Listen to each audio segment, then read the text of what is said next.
वज़ीर-ए-आज़म नरेंद्र मोदी के खटाखट वाले जुमले पर चुटकी लेते हुए समाजवादी पार्टी के सरबराह अखिलेश यादव ने कहा कि अवाम पीएम मोदी को अनकरीब उनके ओहदे से फटाफट हटा देगी।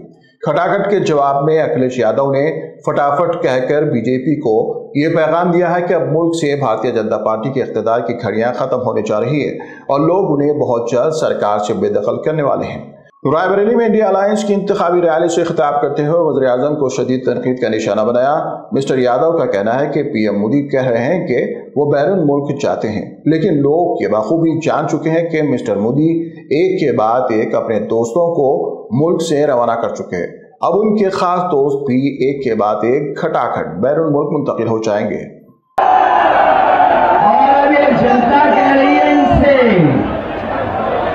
अब जनता इनसे